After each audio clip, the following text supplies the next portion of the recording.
The Dude Testament. By Oliver Benjamin and Dwayne Utsi. Read by Daniel Baker. The Dude Testament is the first part of our popular book, The Abide Guide. It explains a little about Dudeism, and why we consider the film, The Big Lebowski, to be a transcendent spiritual and philosophical work. One powerful enough to inspire an entire religion. That religion, of course, is called Dudeism, aka the Church of the Latter-day Dude. We hope you enjoy this free audiobook. If you'd like to hear the rest of the Abide Guide, you can purchase the full version. There's more information at www.dudeism.com/abide. Thanks for digging our style. Introductions. Although there are over 600,000 ordained Dudeist priests as of July 2020 around the world, currently taking it easy for all you sinners out there, that still leaves 5,999,880,000 people, give or take a few, who have absolutely no clue what the Church of the Latter-day Dude is or what Dudeism is all about. As founders of the world's slowest growing religion, we're cool with that. All that proselytizing and converting, condemning and persecuting, crusading and jihading that some of our compeers in the world's big belief skis go through to feed the bull dogma, well, it all just seems exhausting. It's certainly not the kind of missionary position we prefer. Still, with so many folks living such stressed-out lives these days, we've decided to put aside our strict regimen of lounging around on our holy hammocks and sacred sofas to enlighten up an uptight world that's apparently gone crazy. Why? Because we believe that times like these calls for living more like Lebowski. And we're talking about the dude here. The Dudeist frame of reference. For Dudeists, The Big Lebowski is more than just a movie. It's a way of life. The philosophical rug that really ties the universe together.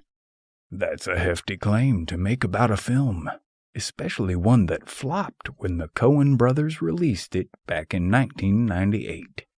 It may even sound downright silly or even sacrilegious for us to make such a claim about something that is, after all, merely entertainment.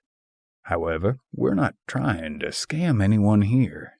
If we understand it correctly, mere entertainment has always been an essential part of religious life, especially in Western civilization.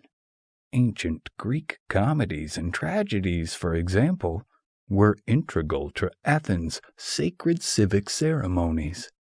Medieval morality plays promoted Christian values to a wide audience more effectively than priests blathering Latin from the pulpit. These forms of mere entertainment served the vital function of unifying folks into communities and helped to create, promote, and reinforce the very ethos of our culture. We agree with many wiser fellers than ourselves who say that movies serve a similar purpose today. Filmmakers reach into the same deep, mythic pools that their theatrical forebears plumbed to create narratives they hope will resonate profoundly with viewers. George Lucas did for Star Wars, Francis Ford Coppola did for Apocalypse Now, and Adam Sandler did for, well, not all films are life-changing. Still, even in films dismissed as escapist diversions, what draws viewers to them at some level is an enduring mythic and often unconscious hope that through the light projected on the movie screen, they'll see themselves up close, as the band U2 once put it. The stories we create After all, whether told around a campfire, written in a book, performed on a stage, or projected onto a screen, usually end up creating us as well. That's why we believe The Big Lebowski is more than just a cult film. Cults, after all, are on the fringe. Yet, with its millions of fans, according to Facebook, The Big Lebowski might better be described as religious. Anyway, that's the way the worldwide Dudeist movement sees it. What is a religion, after all, but a cult that caught on? It's not just about popularity, of course. Otherwise, Titanic would have its own religion, too. In religious texts and figureheads and characters, we discover our deeper selves. And though the movie's main character is a slacker who calls himself the Dude, his eyes are a blue million miles. In other words, he fits right in there in our collective unconsciousness, comforting all of us uptight, downsized, single-minded, multitasking, overworked, underpaid, plugged in, pissed off, shit on, run down, zoned out sinners by embodying what life is truly all about. We're talking about taking it easy, man. Yes, it's really that simple. Unfortunately, though, it's a message the Square community doesn't give a shit about. Keeping us uptight, after all, helps them keep the baksheesh. Though the Dude was dismissed as a bum by overachievers like the millionaire Mr. Lebowski, and as a deadbeat by real reactionaries like the Sheriff of Malibu, we recognize him as a bona fide hero. That is, the modern epitome of a long, lazy tradition of dudes, both fictional and historical, revered across the sands of time for reminding us, in different ways and in different places around the world, to just chill the fuck out.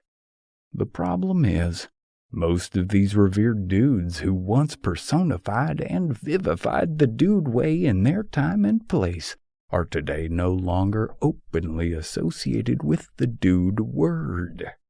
Pan, the lazy Greek god, for instance, may have been pretty well regarded back in his day, but he no longer draws much water in our pious, preachy communities.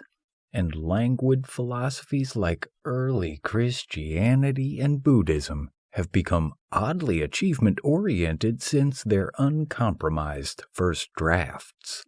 It seems that where great dudes were once an integral part of the whole darn human comedy, they've gradually been swept under the rug, so to speak. That's why we founded the Church of the Latter-day Dude. To bring this dude shit back to light, man.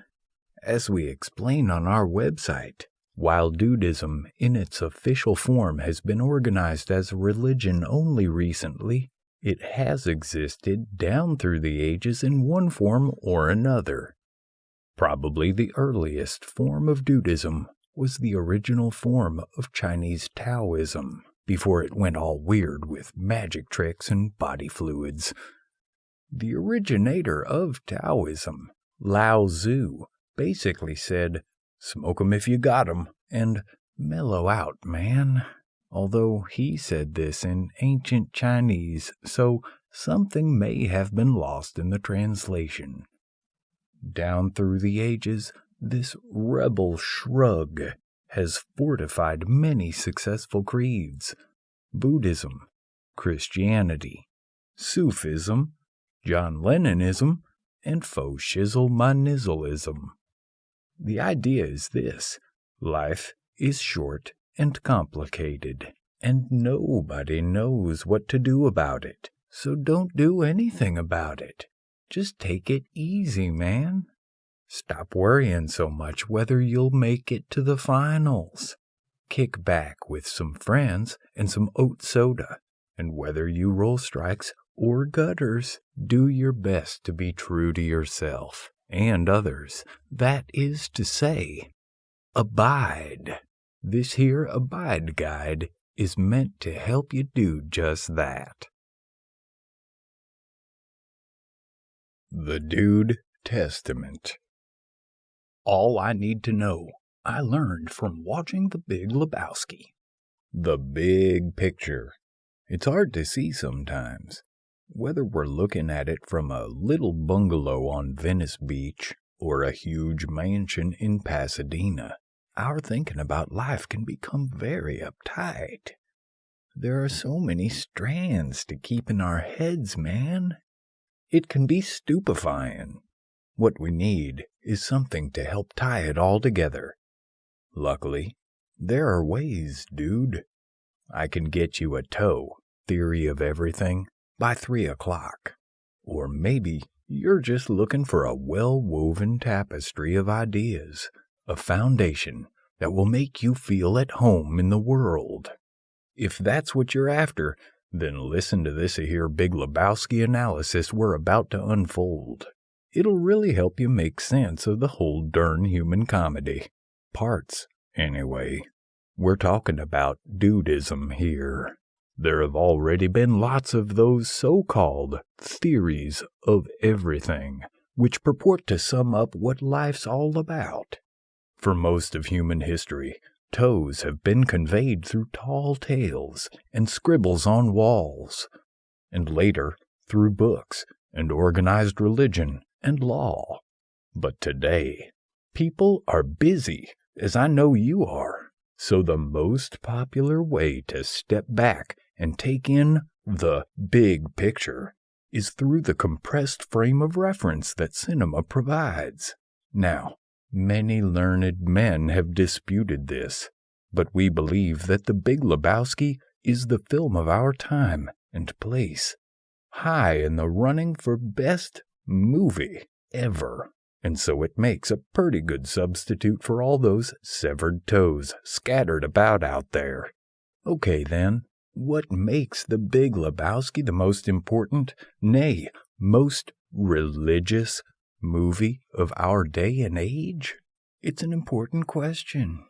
Like most great books or philosophies or religions, the most powerful moving pictures help us perceive a much broader portion of the world than we normally witness in the course of our day-to-day lives. And what's more, they do so without straying too far from the center of humanity. In the parlance of The Big Lebowski, they really tie our ruminations together. For a brief 2 hours, great movies provide us with certain information. New shit comes to light, and we are made privy to it. How much we dig the story that unfolds before us is usually determined by how broadly and deeply that light penetrates us. In other words, truly great movies shine light upon the whole darn human comedy, not just the parts. In the Coens' case, a lot has to do with their use of the wide-angle lens. Filmmakers who employ wide angles draw the viewer more intimately into the frame of reference, and the Coen brothers are the uncontested philosopher kings of wide angles. I'm not just talking about interactive hardware here. Not only do they employ the widest angle lenses in their films of any auteurs in Hollywood, they also examine a broader view of the human condition than just about anyone in the league. And though it might not seem so at first, The Big Lebowski is likely their widest and wildest. It's a pretty good story, too. Makes us feel all warm inside. Moreover, though, it may not be evident upon first viewing, or second, or even the 10th. The Big Lebowski might be the widest film in history. It stands or slouches, alongside other great works of literature that tried to tie all of humanity together. Dante's Inferno, Melville's Moby Dick, Homer's Odyssey, the Bible, compeers, you know. Surely one of the reasons people find such inspiration and solace in the Big Lebowski is that, like those other far-seeing works of literature, it sits on a bluff overlooking valleys and oceans, peering over the past and future horizons of civilization.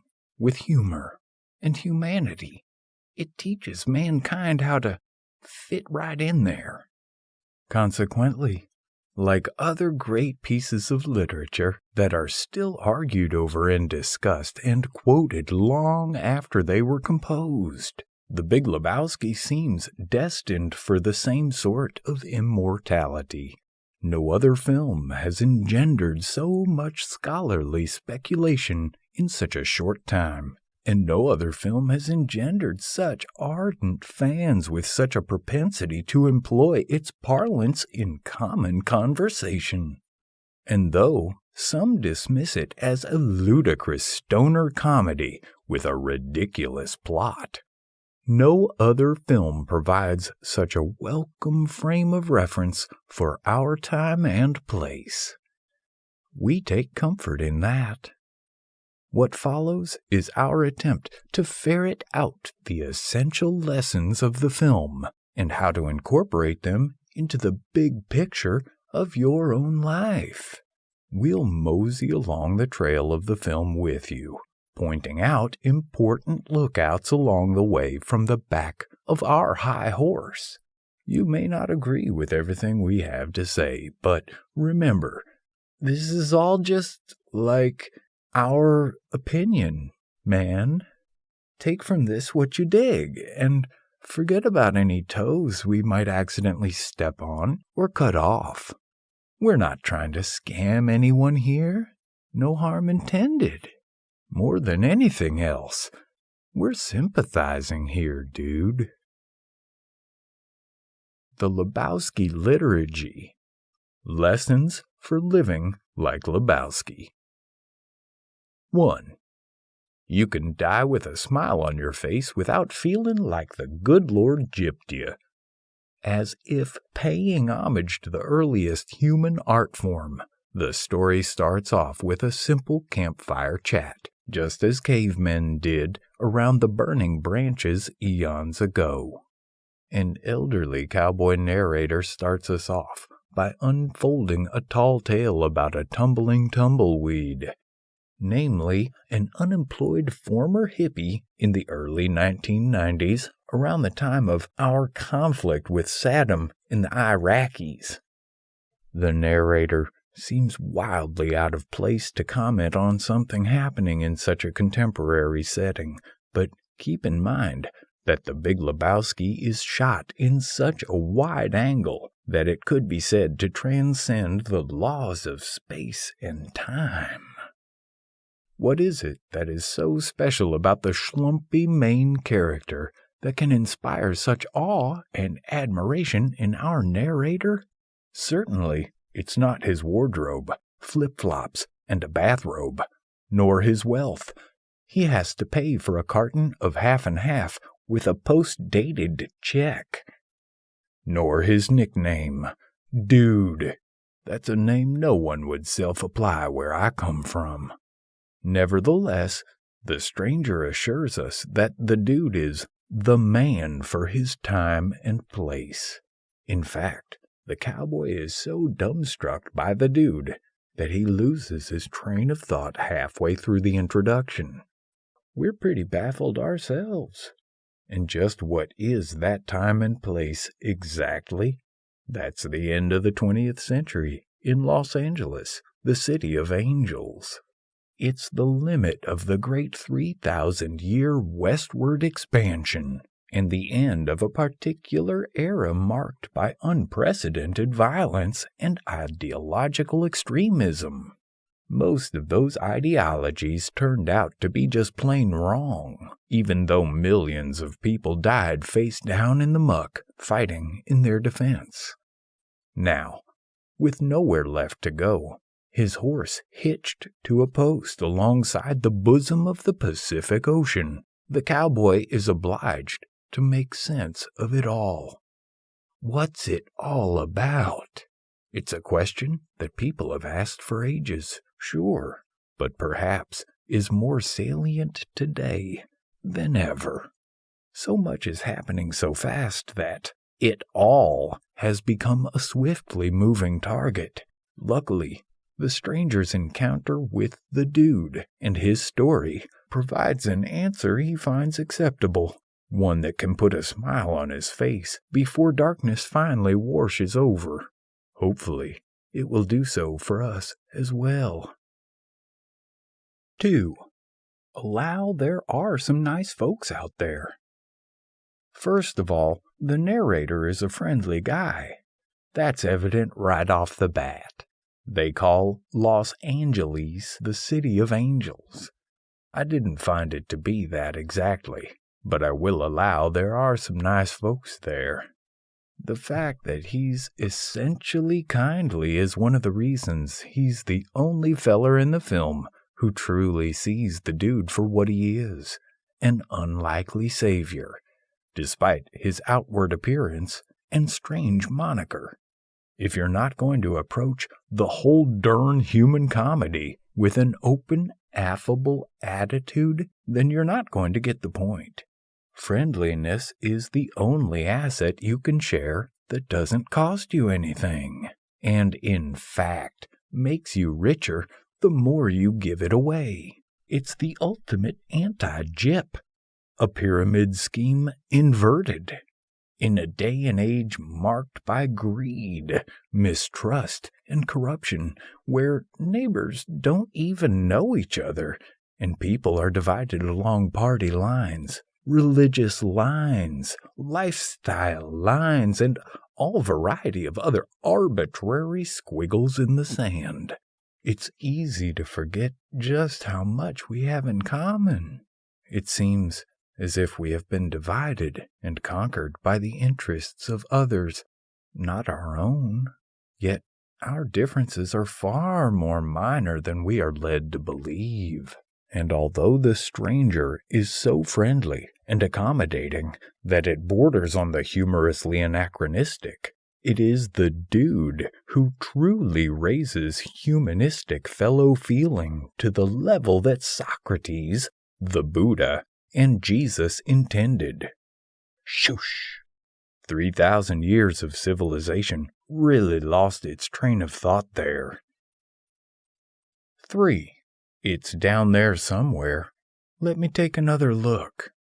The story starts in earnest with the dude arriving home to his modest Venice bungalow with his carton of half and half, only to be assaulted by thugs who have broken into his house. "Where's the money, Lebowski?" one shouts, while shoving the dude's head in his toilet. Even during this distressing interlude, the dude is accommodating and clever enough to joke. "It's down there somewhere. Let me take another look." When The Big Lebowski came out in 1998, it too went straight into the toilet. Where was the money, Lebowski? It barely made back its investment. Luckily, it was indeed down there somewhere, and people did eventually take another look. In retrospect, we now know that its original failure was because it was too unprecedented, too complex, and just too plain weird for audiences to digest right away. Even die-hard fans contend it takes at least 3 viewings before the whole thing begins to make sense, to snap into focus. And yet, life is far more complicated and unpredictable than a standard Hollywood movie. More like The Big Lebowski, actually. The plot doesn't make sense, for one thing. Maybe the problem with life is the same as the problem with Lebowski. We just don't give it enough chances to explain itself to us. and we expect it to make sense and wrap up all the loose ends. Fat chance.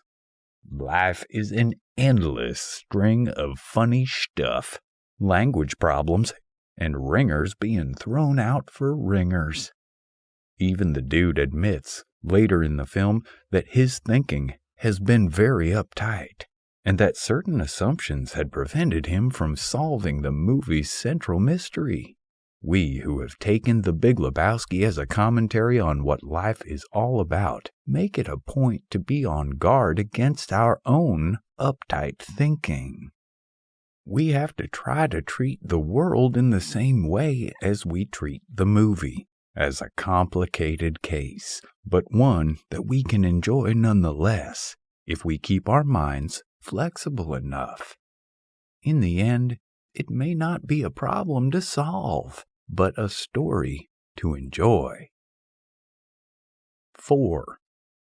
Don't say hero, 'cause what's a hero? There once was a time in cinema where the good guys wore white and the bad guys wore black, and their moral behavior was just as Old Testament as their hats. But of course, that got old fast.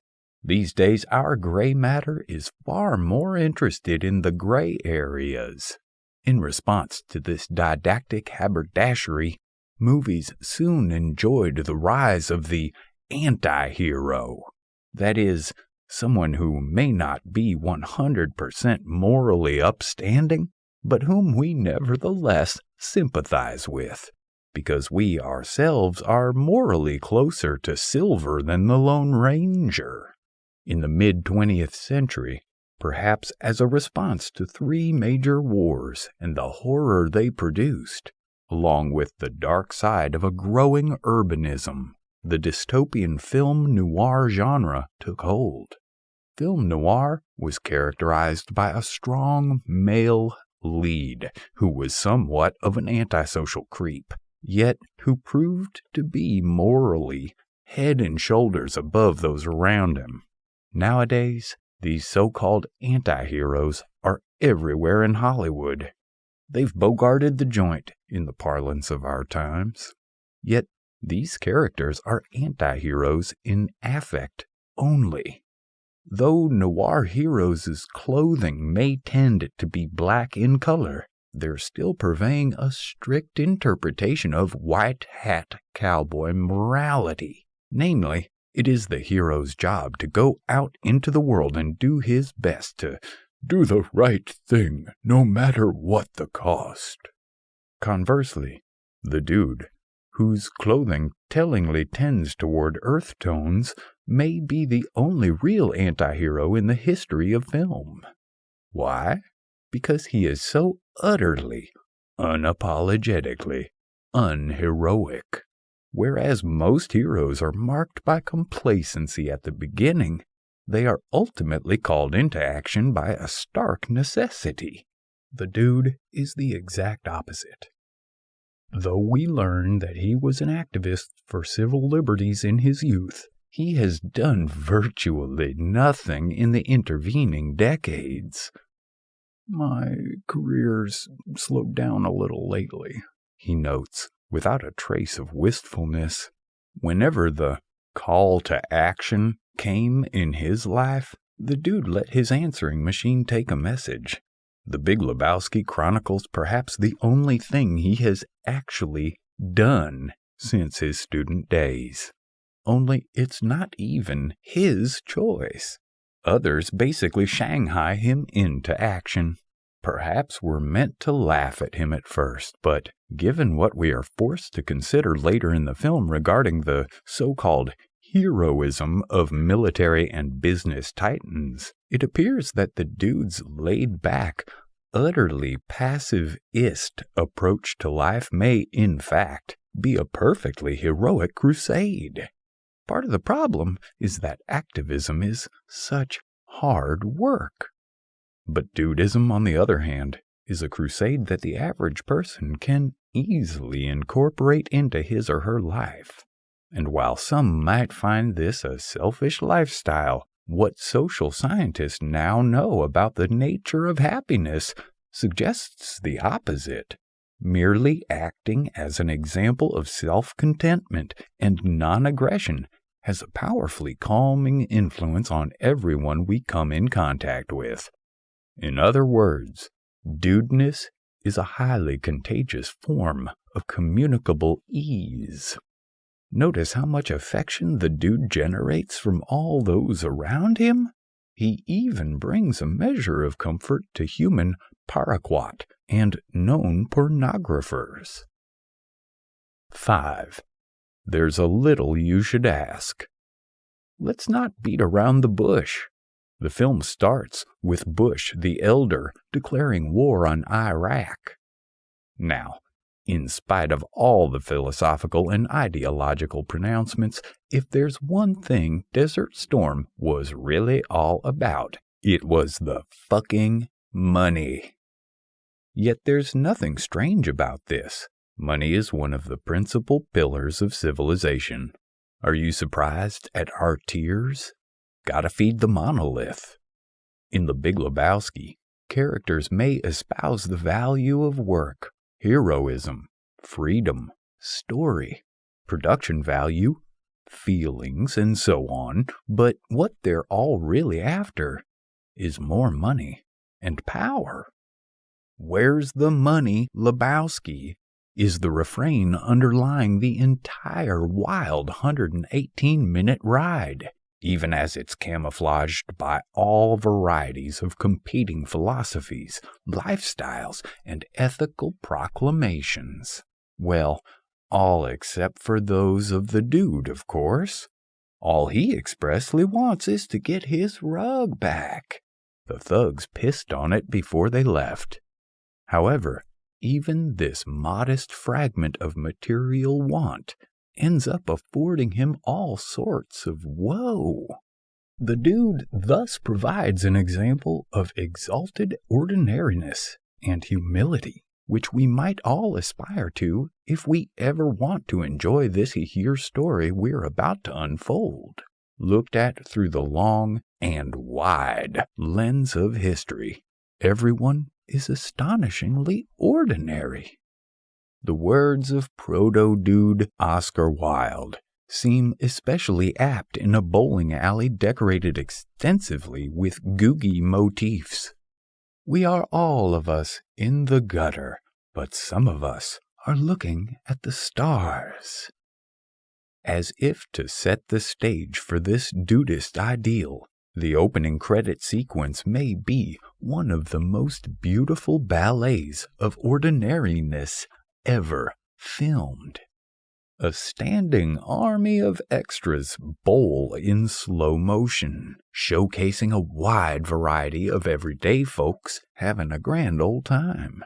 It's easy to forget, with all the beauty and makeup and stylishness inherent in cinematic production, that we are in fact these roly-poly rollers, not dramatic heroes or villains, and thank dude for that. That sounds exhausting. 6. You're like a child who wanders into the middle of a movie. It turns out the thugs mistook the dude for another Jeffrey Lebowski, a millionaire, whose wife owed money to their boss, a porn mogul named Jackie Treehorn. The next day, the dude tells the story of the rug to his belligerent Vietnam vet best friend, Walter, who suggests he tried to get compensation from the guy whose rug was meant to be pissed on in the first place. You know, just like in the Bible. Rug-compense. A we for a we. As they're arguing about this, their bowling teammate Donnie keeps asking what they're talking about. Walter scolds him that he's out of his element. "You're like a child who wanders into the middle of a movie," he says, refusing to fill him in. There is no reason why Walter should be so impatient, other than the fact that he's desperate to fix immediately what he considers to be a matter of critical importance. In other words, He is an action hero in the classic sense of the word. No time to argue. Chop chop. Only problem is, it's not a matter of critical importance. It's only pea stains on a rug. We are all like children who wander into the middle of a movie every moment of our lives. Our lives are stories of unending complexity. Far too often, the best thing to do is to just say, fuck it, let's go bowling, instead of drawing a line in the sand and laying down the law. Had Walter and the dude just acknowledged this from the start, none of the troubles that follow would have happened. If there's one thing we learned in the Big Lebowski, when the world kicks you, don't kick back. In most cases, it's a better idea to kick back and try to enjoy the cycle. 7. Take the road less rambled. The dude takes Walter's advice and visits the millionaire Lebowski. Before the meeting, the millionaire's toady assistant, Brant, takes the dude on a tour of Mr. Lebowski's various commendations hanging on the wall of his office, all of them expressly mentioning the word achievement in one way or another. This is obviously in stark contrast to our non-hero Jeffrey Lebowski's life of non-achievement. However, instead of feeling blue about it, it's clear that the dude couldn't care less. Despite this rare opportunity to see what vast riches and honors he might have accrued had he applied himself in college instead of smoking tie stick and occupying various administration buildings, the dude seems pretty content with his choices. Robert Frost's poem, The Road Not Taken, suggests that life is full of forks in the road and that we have to be happy with the choices we've made. It is an attitude of nearly Nietzschean integrity, one that few of us are Dudemensch enough to actually pull off. 8. Nihilism is exhausting. Of course, the Big Lebowski angrily refuses to reimburse the dude for the soiled rug, calling him a bum. But rather than waste his energy fighting about it, the dude says, fuck it, and leaves. Despite the tongue lashing, he's in a good mood. He takes a rug from the house anyway and proceeds to flirt with a sexy young woman in a bikini sunbathing by the swimming pool. But this, in fact, turns out to be Bunny, Lebowski's wife, the one who started all the trouble in the first place by owing money to Jackie Treehorn. Not only is she salaciously flirty with the dude, but she also nonchalantly points out her boyfriend passed out drunk in the pool. He's a nihilist, she explains. He doesn't care about anything. Oh, that must be exhausting, the dude replies, joking about his unconscious state. But there's more to it than that. Though the dude stands in stark contrast to the big overarching ideologies of the 20th century, he also stands apart from their annihilating opposite, nihilism, the belief that nothing means anything. After 20th century science finally shot out the tires of religion, and then 2 world wars slid down the shorts of science, the notion that life was utterly pointless took a hold among some of the more sensitive members of Western society. Nevertheless, the notion that nothing means anything runs so counter to everyday human experience that only German philosophers, mystical gurus, and teenage goths have ever been able to convincingly pull it off. Unlike those who, like the uber-capitalist Lebowski, adhere to static philosophies etched in stone, or their counterparts, like Uli Kunkel, who embrace a nihilistic postmodernism that threatens to liquidate all structure and human accomplishment. The dude merely says, "Fuck it," and excuses himself from the argument. To the Dudeist way of thinking, life is a liquid being passed from temporary container to temporary container. It's a distinctly pragmatic approach to making sense of this strange movie that we've all walked into the middle of. What's your drink, dude? Naturally, it's mostly half and half. 9. Will you just take it easy, man? So far, the movie has served up 2 examples of what the dude is not. He is neither an ideologue nor a nihilist. Now we get to see yet another prime example of the undude, his best buddy, Walter Sobchak. They say opposites attract. This universal principle is apparently at the base of this unlikely friendship. Walter's weakness is not vanity, like the other Lebowski, nor is it vacancy, like Uli. Rather, it is violence. Back in the bowling alley, Walter stands up for everything he holds sacred by pointing his handgun at an opponent who disagrees with Walter's assertion that his toe has slipped over the line during a turn.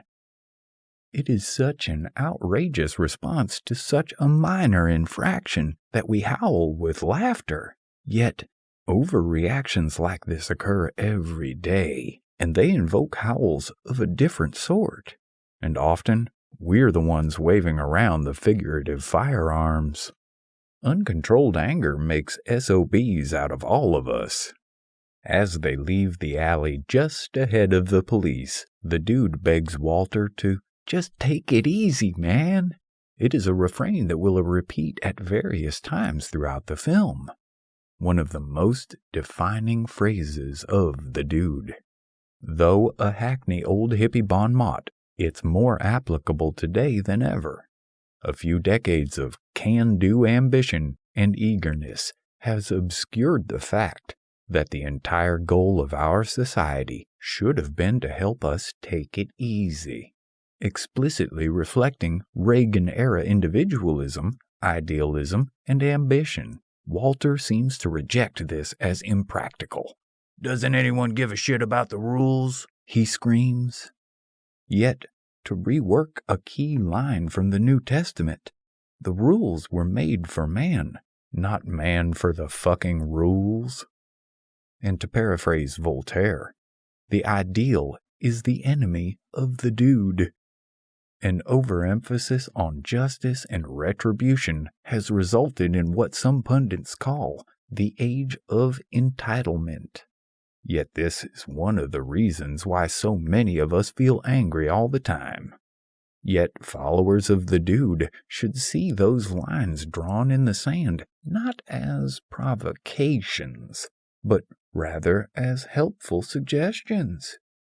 Then we could fulfill the prophetic promise of our Dudeist ancestors and enter a true age of enlightenment. As the dude puts it, it's just a game, man. He might as well be referring not to the league bylaws, but to life itself. 10. Tie your room together. Back at his house, we find the dude not only in his home, but also at home in the world. The initial loss of his rug, which really tied the room together, is now more clearly put in context. Again and again in the film, the dude retreats to his modest bungalow to rest and recharge from the challenges that the outside world has imposed on him. And each time, he is able to find his center quickly by performing unorthodox meditative routines. In one scene, we see him freshly bathed performing Tai Chi on his new rug, a White Russian cocktail in hand. As for compensation, the Dylan theme song to the movie goes, "There's little he would ask." The dude doesn't ask for much. having a cave to retreat to was fundamental to the evolution of human psychology, regarding home as a sacred space instead of just storage for stuff is crucial in helping us deal with the dipshits waiting for us just outside the door. They say your body is your temple, but as temples go, it's a little soft and vulnerable. A modest but quiet space with a good lock on the door is the little compensation we should ask. 11. Be there, man. In literature and films, landlords are usually depicted as greedy and cruel. But the dude is such a lovable guy that his landlord Marty comes to him for support and kindness, even though the dude is behind on the rent. It seems Marty is an very amateur dancer, and wants the dude to come see his cycle to give him notes. Whereas many of us would say yes and then make an excuse for not showing up, we know that the dude is on the level when he says he'll be there, man. The dude may not harbor much of cash value, but clearly he esteems friendships above all else. It is one of the qualities, along with his well-tied-together room, that bestow on him a sort of tattered royalty in a world that would otherwise deny him any stature at all. Yet, unlike actual royalty or wealth, friendship and floor coverings are credentials we all can acquire. And at the end of the day, what meaning does social standing have except in the eyes of our compeers? Be there for the world, man, and the world will be there for you. You know, the royal we. 12. What makes a man? A pair of testicles. Despite having been given the brush off by the tycoon Lebowski, a few days later, the dude is invited back to the mansion. It seems Bunny has been kidnapped, and the old man wants to hire the dude to help rescue her. Big Lebowski even breaks down in tears as he describes his love for the bimbo and wrestles theatrically with the meaning of manhood. So then his confidence was all show, and actually he's an old softy? Accommodating to a fault, and seduced by the first easy money of his life, the dude finds his good nature hijacked into helping out. In this, perhaps the central exchange of the film, Lebowski points to the dude. What makes a man? Is it being prepared to do the right thing, no matter what the cost? To which the dude flippantly replies, Sure, that and a pair of testicles. In other words, he doesn't recognize this arbitrary obsession with manhood that people still carry around with them in a day and age where physical prowess no longer confers an advantage against wild animals or marauding tribes. Perhaps it is this, more than any of his other traits, an unencumbered, non-traditional attitude toward manhood that so ironically marks him as the man for his time and place, as may be appropriate in a film in which the main character's moniker is the dude. The meaning of manhood is approached from a variety of angles over the course of the story. The dude, of course, came of age in a universally long-haired era when masculine ideals were questioned and feminism took root. Though that skepticism didn't last long. In fact, if nothing else, the gung-ho 80s seemed to raise the macho modus operandi into a virtual manifesto. This scene asks us to re-examine the query by addressing a flaw in its construction. What makes a man? A pair of testicles. To maintain any relevance at all, the question should be, what makes a good man? And of course, the answer is the dude. He is good, man. And thorough. 13. It's like Lenin said, you look for the one who benefits.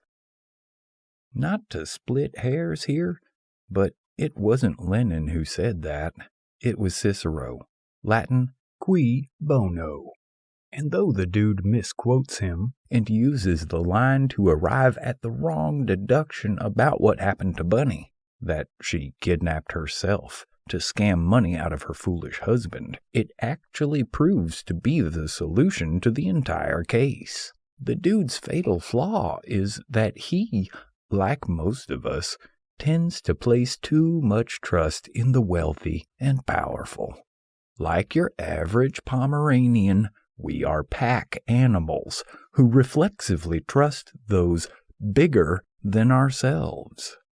Had the dude initially considered who benefits from Bunny's disappearance, he should have suspected the Big Lebowski.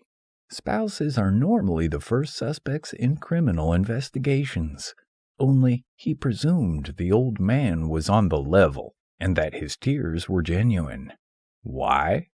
Because he's fucking loaded. Though the United States was founded on egalitarian principles, the population of this country is more trusting of the wealthy and powerful than people are in just about any other place on earth. No matter how often it happens, every time a tycoon or politician is discovered to be a fraud, the citizens seem genuinely surprised. Noam Chomsky has ranted endlessly about what a good job the U.S. power structure has done in manufacturing consent. That is, in maintaining an illusion of democracy so that people feel in control, even as they're being shepherded slavishly around. Perhaps we could all benefit a bit more from this healthy distrust of the power structure. Again, this was an idea introduced by the dude's generation, conveniently forgotten and whitewashed over soon afterward. It may be time to revisit this a priori operative skepticism, that power and virtue are fundamentally at odds with each other. After all, this was a major contention of the world's most peaceful religions, Christianity and Buddhism. At least in the original, uncompromised first drafts. Shouldn't it be part of Dudeism as well?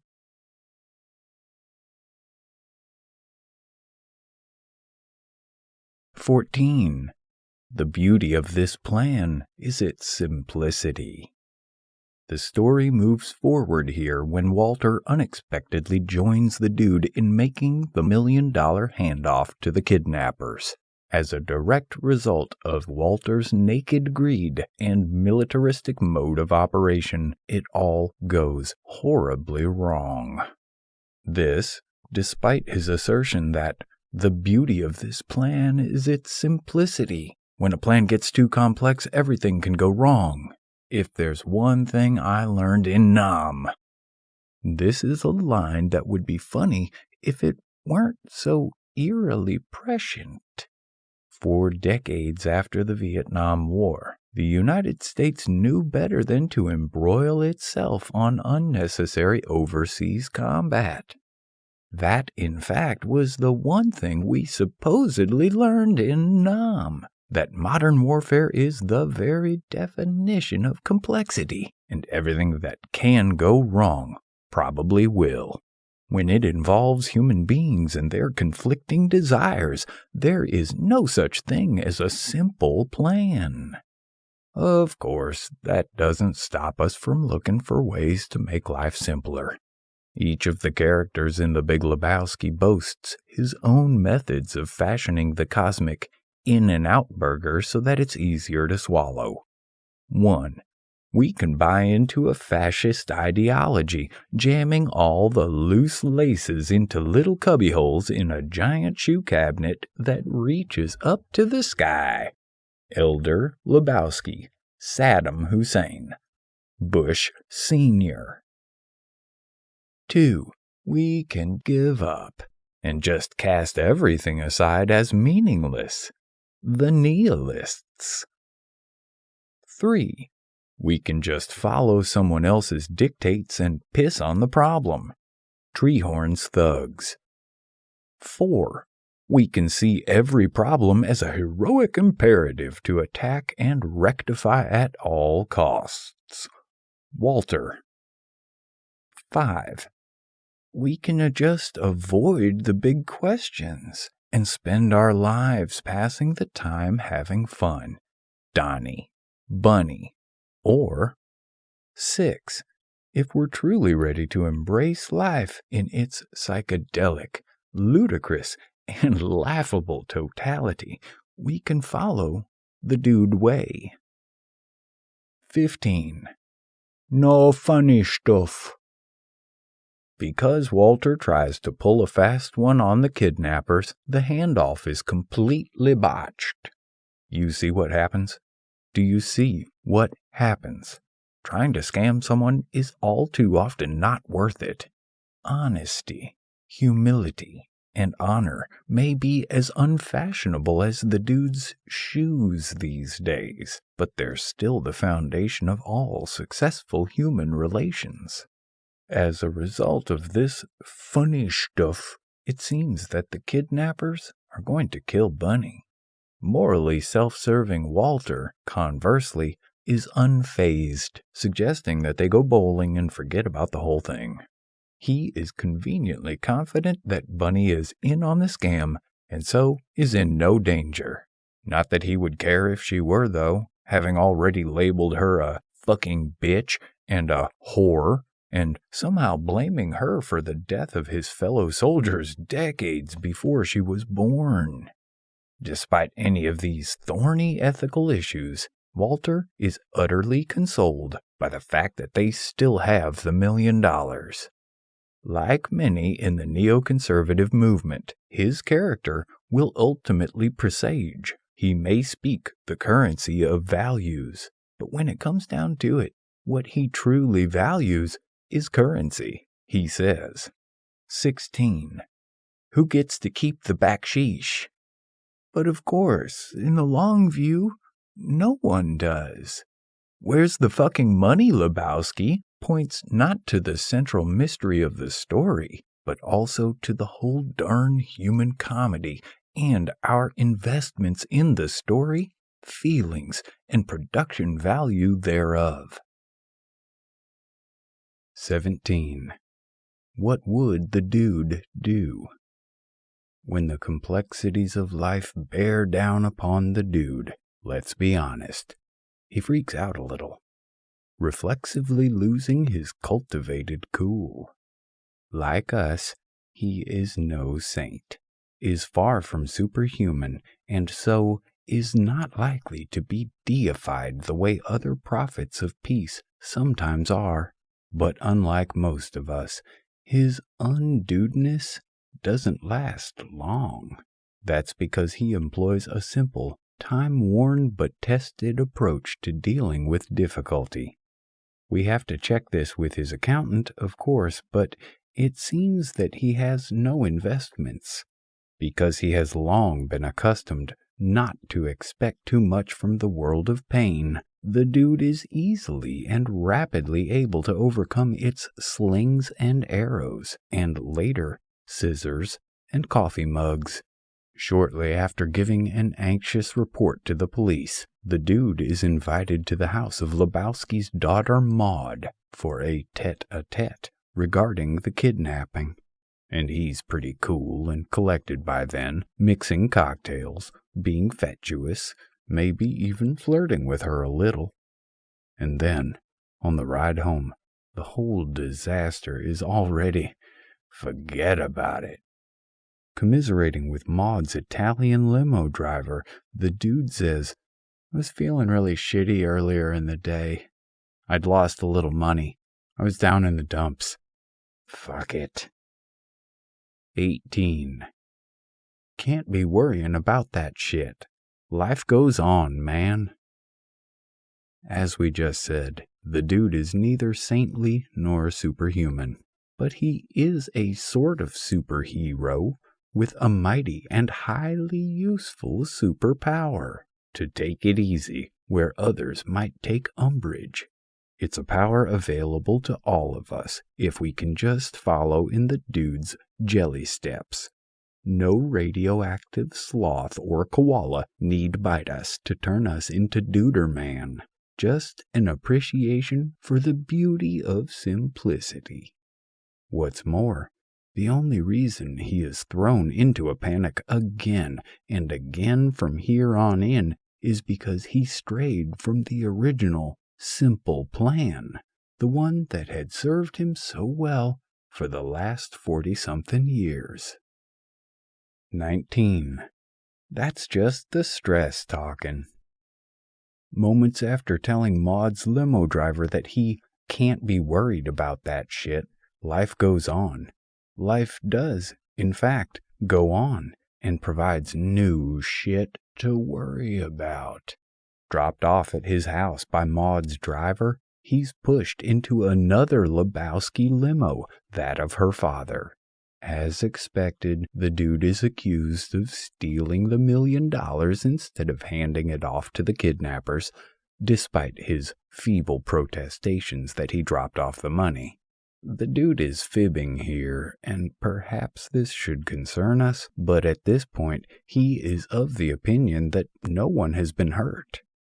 But the stakes are raised when he's presented with a human toe, purported to have been cut off from the foot of Lebowski's wife, Bunny, a consequence of his failure to achieve the modest task which was his charge. Every superhero has his weakness. Whereas Superman has kryptonite, the dude has his conscience. It's not easy being nonchalant and easygoing when you care about your fellow humans and someone's life is in your hands. As the only character blessed or saddled with compassion and conscience, the dude is the only one with real cause to worry about Bunny's well-being. It would be so much easier to take it easy if he were truly as apathetic as his adversaries presume. Flung into another funk, the dude plies Walter for help and advice at a coffee house, but is met with nothing but aloof disparagement. "That's not her toe," Walter jeers, brushing off the gambit as the work of fucking amateurs. The dude loses his cool at this point, concerned that the kidnappers will not only kill Bunny, but will kill him as well. This prompts Walter to try something more soothing. "That's just the stress talking, dude," he says. It is a ridiculous and insensitive remark, but true to some degree. So, what does the dude do? He ski-doodles. The stress needs to stop talking. 20. This affects all of us, dude. The dude storms out of the coffee house, and Walter calls after him. "This affects all of us, dude." Walter is, of course, referring to his basic freedom to holler in the coffee house, but this, of course, is Walter's own stress talking. A morbid and monomaniacal creature that truly never shuts the fuck up. As we mentioned before, it's been shown repeatedly by scientific experiment that mood, bad or good, is far more contagious than any germ-based disease. The way we act around others influences them and spreads out throughout society like ripples in a pond. Though the dude may not generate wealth and innovation which might contribute to the comforts of civilization, his supernaturally positive outlook and easygoing manner are arguably just as influential to society as a whole. Whereas Walter's exercising of his freedom to shout in a coffee house will have negative repercussions that will likely be passed on by everyone in the room to their friends and families. The dude spares them all his own negative vibe by getting out of the place and getting his head together. Sometimes the villain we have to save people from is ourselves. To the bath cave, Duder man. 21. Shomer Shabbos. As we've pointed out, the dude generally values rest above activity. Walter, as an observant convert to Judaism, also believes in the sanctity of rest. The Jews, after all, invented the Sabbath. But how enjoyable and salutary can rest be when it's forced and only comes once a week? Rest is restorative. It's a drug that keeps our bodies and minds limber. Like physical medicine, if it's administered at the wrong time, it can't effectively treat the disease of dis-ease. As opposed to Shomer Shabbos, Duder Shabbos is practiced far more regularly. At least once a day, if not more, a true follower of the dude will set aside time to say, fuck it, and do fuck all. Whether that entails meditating on the rug or hanging out in the bath listening to whale sounds, or just enjoying the occasional acid flashback, it is imperative that we find time to fill with emptiness. It is at our own peril that we fail to recognize our need for nothing. As if putting his super duder power to the test once again, the dude doesn't take long to get the stress to stop talking. Shut the fuck up, Stressy. It is in this very next scene that we find him relaxing in the bath, with a meditation tape of whale sounds playing in the background and melting candles flickering around the rim of the tub. He languidly finishes off a flaming roach of something dope. The universe seems to reward him in his efforts to cool down by sending a message through his answering machine. His stolen car has been recovered. Far out, the dude coos, until a crashing noise from the other room indicates that a whole new goon squad has broken in, unwelcomed, to his pad. 22. Don't drag this negative energy into the tournament. Again, the dude comports himself admirably under the circumstances. After his door is broken open and his answering machine has been smashed with a cricket bat, he coolly leans out of the tub to see who's there and calls out, "Hey man, this is a private residence." Then, when the cadre of 3 leather-clad nihilists storm into the bathroom with a wild ferret on a leash, he nods appreciatively. Nice marmot. It is not until the crazed animal is thrown into the water to thrash around his crotch region that he starts to scream in terror. Some people have low boiling points. The dude is such a chilled fellow that even when confronted with the rudest behavior, it takes nothing less than the threat of genital mutilation to bring him to simmer. In the next scene, the dude again comically supplicates his powerful, stern, and pathologically unconcerned friend Walter for help. As they sit in the bowling alley and the dude shares his worry that the nihilists will cut off his Johnson if he doesn't give them the $1 million he lost, Walter says, "You've got to buck up. You can't drag this negative energy into the tournament." Like most people, Walter can be quite the dudist when it comes to other people's problems. The dude does his best, but he can't let the negative situation slide. "Fuck the tournament, and fuck you, Walter," he wails.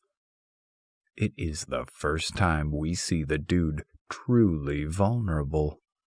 Darkness has washed over. In other words, he is on the brink of letting this negative energy defeat him. All is lost. Remember that the dude's quest is not for a grail after all, or money, or even his ratty old rug. His mythological hero's journey is to remain utterly lazy and relaxed even when the world makes it virtually impossible for him to do so. It is in this dark tuchus of the soul moment that the mythical, mysterious, and ludicrously mustachioed narrator, the stranger, finally appears to provide sage and timely advice. Like some kind of Obi-Wan Kenobi, the stranger plays mentor to our floundering hero when he needs it most, sympathizing and bucking him up the way Walter can't. As the tumbling tumbleweeds song from the opening credit fades in, the camera pulls back to reveal Sam Elliott in appropriately anachronistic cowboy garb, seated next to the dude, ordering a sarsaparilla. What the fuck is this, man? Some sort of acid flashback? In fact, it is. Of a kind. The cowboy is a mythical American messenger, like the gods of Olympus or the angels of the Bible, wandering in from an old Marlboro ad or spaghetti western or peyote postscript to bring a message from the great beyond, assuring and fortifying this guardian of the Wild West dude tradition in his darkest hour. And what is his message? 23. Sometimes you eat the bar, and sometimes the bar, well, he eats you. The dude shrugs it off. What is that, some kind of Eastern thing? He grumbles. And of course it could be, though the cowboy demurs. We in the West spend the latter part of the disastrous 20th century looking eastward for inspiration, because it seemed as if our Occidental canon had failed us. And yet, the idea that the West is about achievement while the East is about contemplation is just a convenient fiction for target marketers. It may be true that Western religion and philosophy have created more anxiety on the whole than their Eastern counterparts, but the impulse toward moral indolence and meditative pacifism has been at least as highly revered and developed by European scholars as it has by Asian ones. If there's anything the Eastern side of civilization has done better, it's to organize these impulses effectively into a common system of technique, and to officially sanction them as an answer for everything. Oh, and also, as is the case with Indian yogis, sometimes they even do tattoo it on their foreheads. 24. Dig styles. Though the dude has bigger burgers to fry at the moment than making new friends with oddly dressed strangers, he is appropriately cordial to the man. So much so that when the stranger offers him a compliment, "I dig your style, dude," the dude cheers up noticeably and responds in kind. In truth, the dude digs all sorts of styles. It's no mean feat, especially when there are so many styles evident in a tolerant modern civilization, so many of which run contrary to our own. There's a principle in many religions, like Judaism, Islam, Hinduism, Norse paganism, that one should always dig the style of strangers, lest they be gods in disguise, dropping in unannounced to test our moral resolve. It's a silly and somewhat circuitously self-serving notion, of course, but it probably had a profound effect on human relations. Welcoming strangers and digging their style no matter how bizarre they might seem, is the grease that makes the wheels of civilization turn. Sadly, these manners sometimes appear quaint and laughably old-fashioned today. Radio shock jocks, sensationalist press, harried life schedules, and the commercial triumph of fashion have helped instill a knee-jerk tendency to criticize and prejudge people without giving them a chance to show their dude colors. And the knee-jerks make jerk-offs of all of us. There may be a semblance of truth to the old religious superstition, though. We should treat strangers with kindness and accommodation, but not because they are gods who will punish us if we don't. We should be dude to them because they are reflections of ourselves.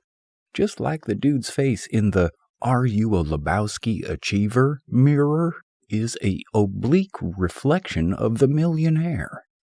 But achievement can go fuck itself, and often does.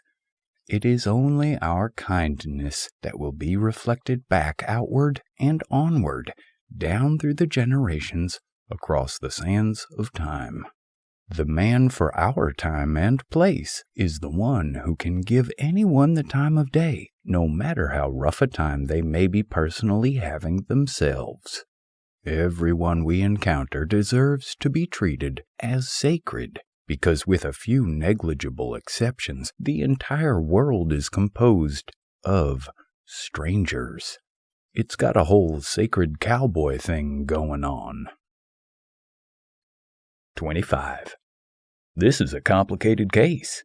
Lot of ins and outs. Lot of what have yous. Lot of strands in old Duder's head. Called back to Maud's loft, the dude finally loses his cool with her.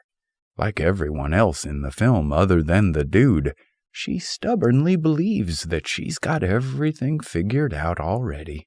It takes a big man to admit he's wrong, but it takes a far bigger man to admit he doesn't have any fucking clue in the first place. Of all the claims leveled against religion, surely the worst is its outright, blatant, and unapologetic arrogance. To claim to know how the world came into existence could easily be diagnosed as acute megalomania if it weren't such a universal malady. It seems that human beings would rather give a wrong answer to an impossible question than say, "I don't know, sir." Am I wrong? Okay, then. Though most of the characters he encounters in the film pretend to have everything figured out, the dude labors under no such delusions of omniscience. What's wrong with the world? What's right with it? What really matters?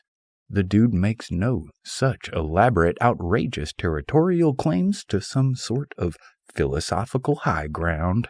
At several points throughout the film, he happily admits his ignorance outright. While Walter is 100% certain that Bunny kidnapped herself, and Maud states that Bunny is most certainly the perpetrator of the scam, and the Big Lebowski pretends to be assured that it is the dude who is unrepentantly at fault here. The dude is the only one holding fast to the idea that the whole thing might be more complex. It might not be such a, Critics of the dude make a lot of hoo-ha about how inept the dude is as a private eye, how he can't manage to put a coherent thought or theory together until the very end of the film. What they overlook is that coherence is the opposite of creativity. What's the point in being coherent until the parts of an argument actually begin to cohere? Until then, the dude, with his jazzy, roundabout mode of expression and investigation, is exactly the right type of existential detective for these complex, convoluted times. Arguably even more so than Douglas Adams's existential detective, Dirk Gently. who stated in particularly dudeish fashion, "Capital letters were always the best way of dealing with things you didn't have a good answer to." Like Dirk Gently, the dude doesn't always have answers, but he has a lot of strands waiting to be woven. That's both far out and far-sighted. 26. Do, look out your back door. After visiting Maud for the second time and having her not fucking listen to a word he says and insist that he see her doctor, the dude arrives home in a good mood. He's listening to Creedence Clearwater Revival, smoking a joint, and drinking a beer. Though he's breaking several laws simultaneously, we enjoy watching him enjoy himself. It comes so preternaturally to him after all. Watching the dude enjoy himself is like watching Superman shoot laser beams out of his eyes. There is some debate over why the dude is so happy at this point. After all, it's likely that minutes earlier the doctor stuck his finger up the dude's anus to extract a sperm sample. We figure this out later. However, to conflate his good cheer with a clinical ejaculation delivered by a middle-aged male doctor surely strains at the limits of the dude's accommodating aspect. Why is the dude happy? A better question would be, why are we surprised at unconditional cheer, and why don't we experience it more often ourselves? There is so much, even in the most miserable life, to appreciate. After all, the song playing in his car is "Looking Out My Back Door," and it concerns an imaginary parade of bizarre visions passing in front of songwriter John Fogerty as he lets his mind wander. It is one of the few classic rock songs that celebrate not just having sex and its variants, but the salutary effects that imagination and meditation can have on the harried soul. The back door in the song surely leads to the unconscious. Then again, who knows, it might just refer to his anus. 27. A few burgers, some beers, some laughs. Our troubles are over, dude. Shortly thereafter, partially because of the pot and beer, the dude crashes his car. As he struggles to get out of the damaged vehicle, he is surprised to find a crumpled up piece of homework wedged in the seat. It is a clue to who stole his vehicle and presumably made off with the $1 million.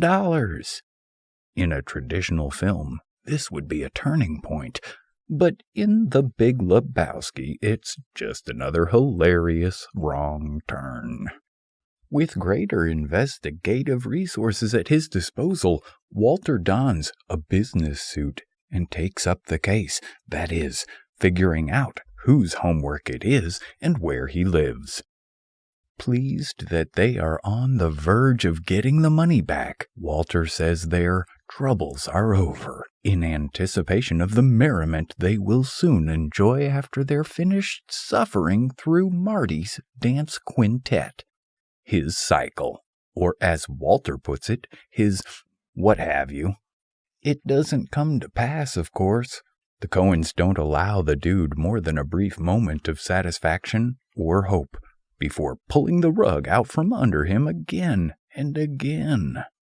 And yet the burgers, beers, and laughs line points to the very meat and potatoes of the movie. There never were any fucking troubles, dude. They threw out a ringer for a ringer. In other words, all the troubles in the film were of the character's own making. Any real pleasure to be found in life could have been obtained cheaply from burgers, beers, and laughs. And this before the vaunted $1 million ever entered their lives. Let's not forget to not forget this. Just because we're in weed doesn't make us saps. 28. We've got a language problem here.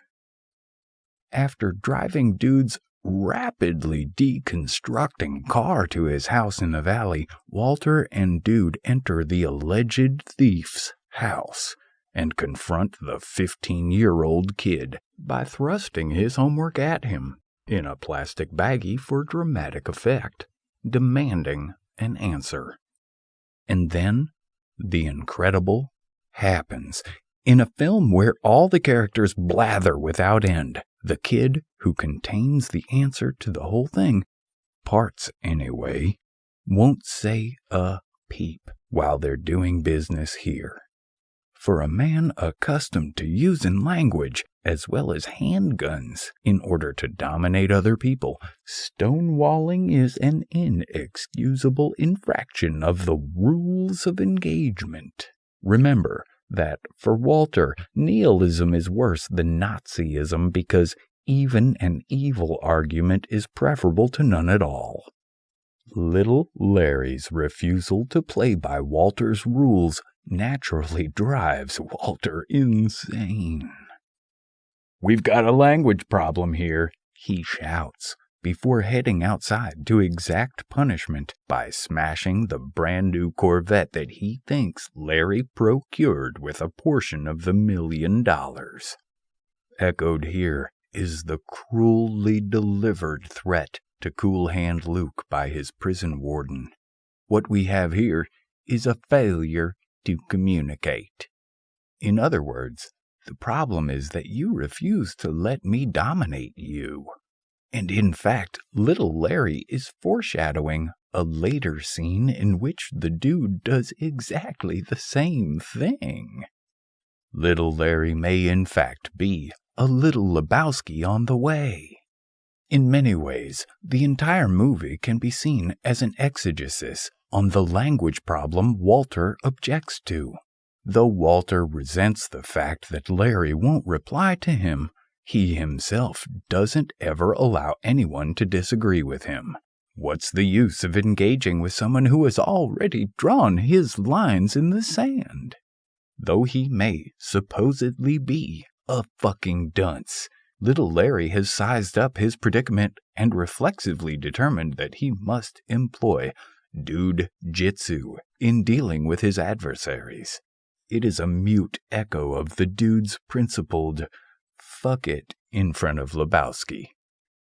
Perhaps it is due to the fact that he has been so expertly outduded that here we can see the dude for the first time utterly out of his element.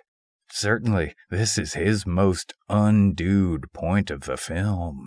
He sinks so low as to curse out the youth in front of his dying father and even maintains that they know Larry took the money.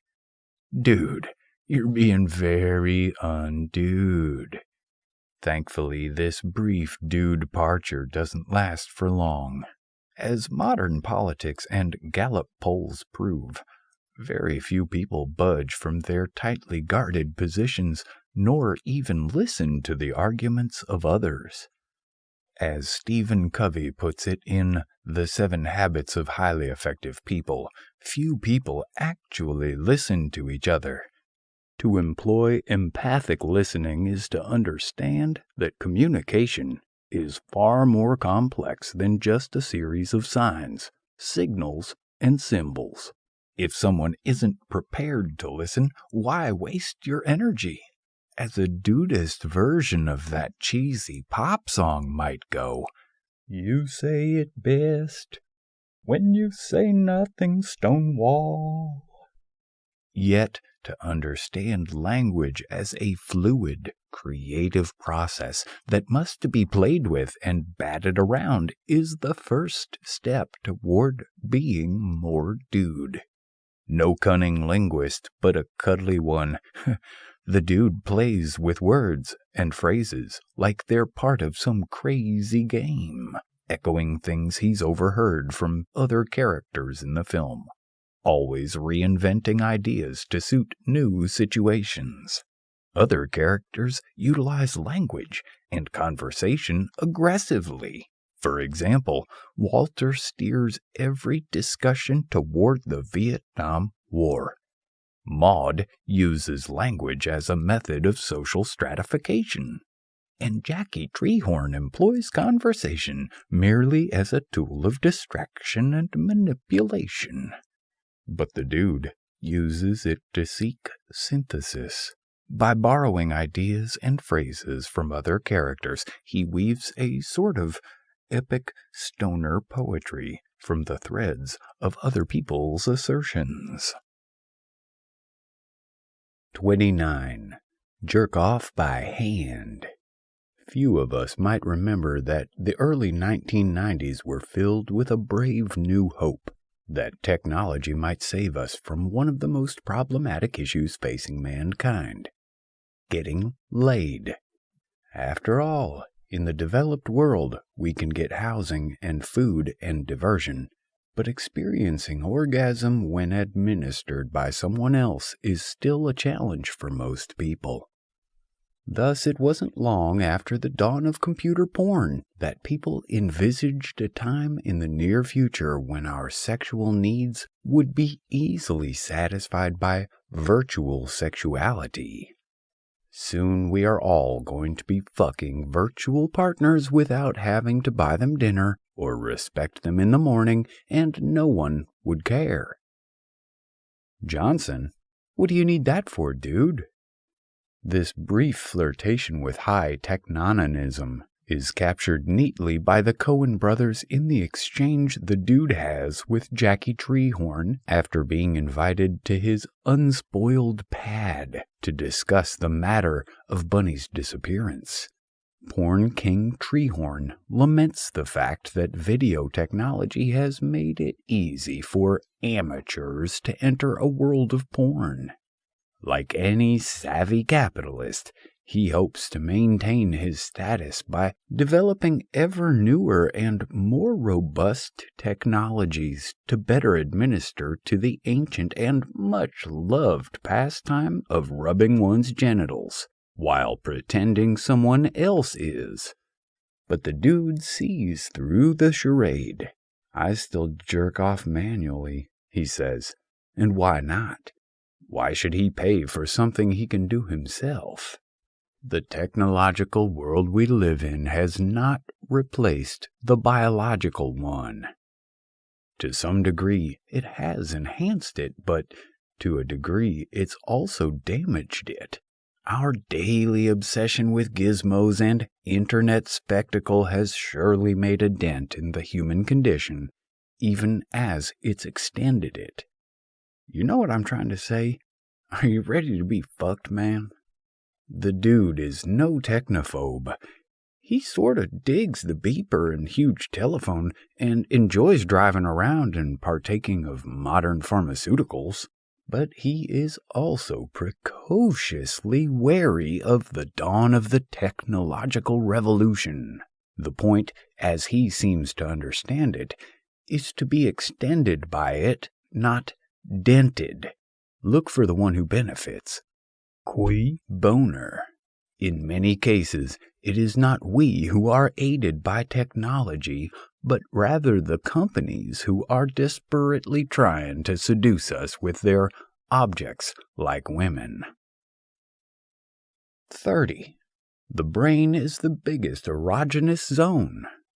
Though the dude replies to Jackie Treehorn's statement about the brain with a dismissive, "on you maybe," this is in fact a fully dudist approach to life. The dude is no swinging dick womanizer or puffed up macho man. The dude balls, but the dude minds as well. It is for this reason that he realizes that he doesn't hold the smut business in high regard. His imagination is all he needs to find a more natural, holistic avenue to self-satisfaction. Do, look out your back door. Don't. look at too much internet porn. As if in answer to the implication that he doesn't need Jackie's business and can make it up himself, thank you, we get a glimpse into the dude's rich, sexy, and surreal life of the mind. After Treehorn drugs his White Russian, the movie ushers in one of the wildest dream sequences in cinematic history. 31. Just drop in to see what condition your condition is in. Though the 20th century was hallmarked by big ideas, not all of those ideas were bad. One of the most famous was the notion that there was more to our consciousness than what we were strictly conscious of. The rise of the psychological sciences paid testament to the fact that the whole fucking thing might be bigger and more complex than we originally imagined. And though Sigmund Freud is now pilloried for focusing too much on sex, aggression, and the subliminal, vagina, there's still a lot to be said for the power, depth, and breadth of the subconscious mind. Is our subconscious a method for dealing with conflict?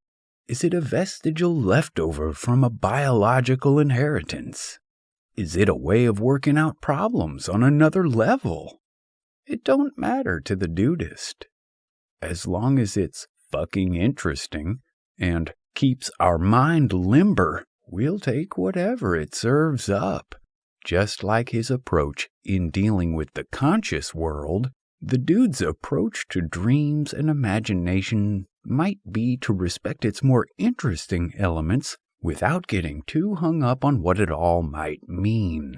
In order to strengthen the bridge between the conscious and subconscious, a fair bit of daily checking in is in order.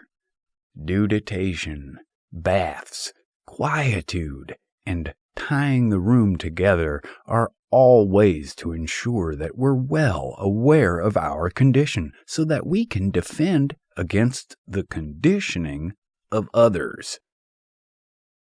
32.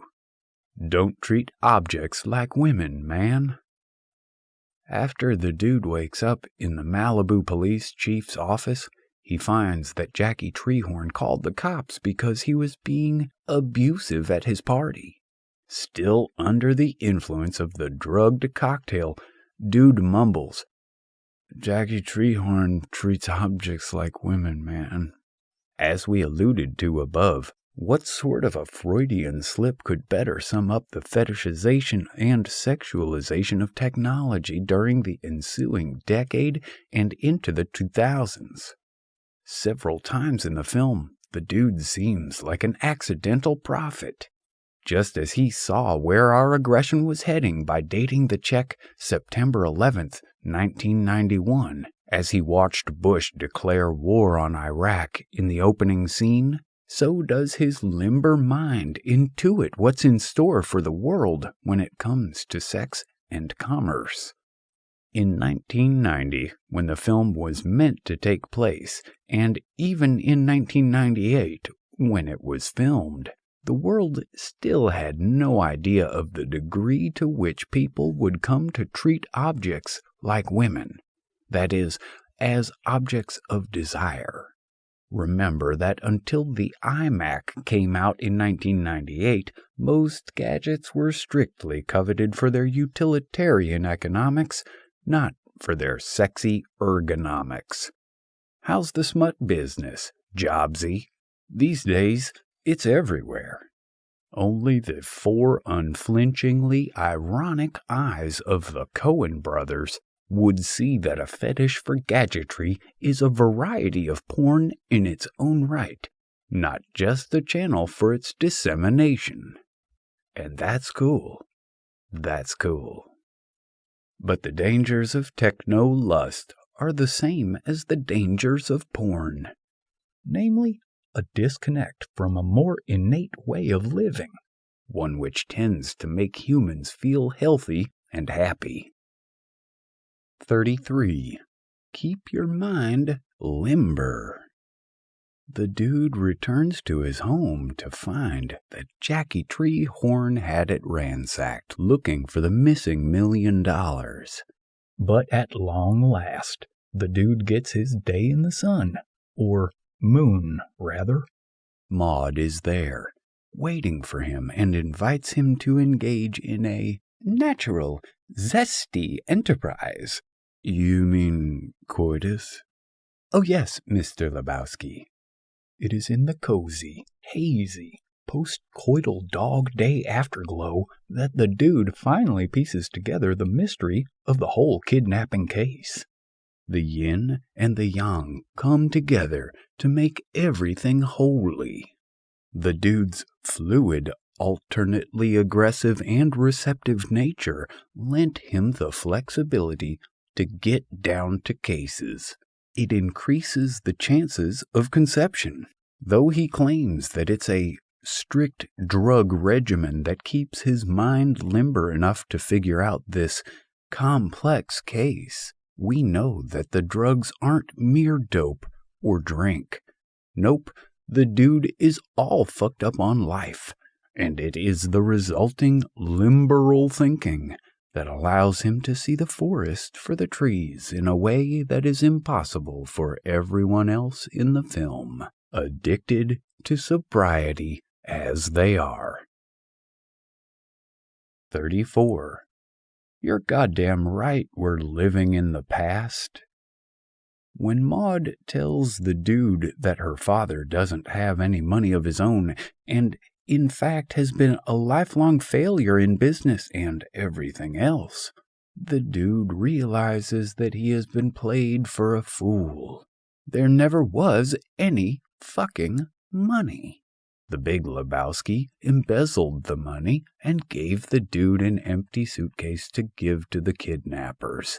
Suddenly the world has gone downright biblical. The meek shall be exalted. The mountain shall be laid low. As the dude is raised up, the Big Lebowski is revealed to be puny. And also, the lion gets in bed with the lamb. And soon, we'll happen to know that there's a little Lebowski to be gat down through the generations. Moreover, as if to emphasize the Old Testament nature of all this new shit, the secret of Walter's Jewishness is subsequently addressed. And it is here that the whole scope and scale of the film is illuminated. As it turns out, the Big Lebowski is even bigger and wider and deeper than we could have imagined. Because his ailing car won't make it all the way to Pasadena, the dude calls on Walter again, demanding that he give him a ride even if it is Shabbos, the Jewish day of rest. Walter obliges, but complains that it's not really an emergency worthy of his breaking strict 3,000-year-old laws.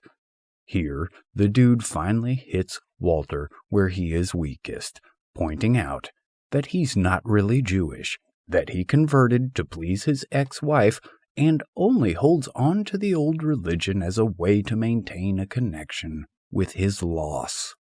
It's easy at this point to see this as just a funny little bit of character development, that Walter's obsession with Judaism is just an arbitrary reflection of how sad he still is about a 5-year-old divorce.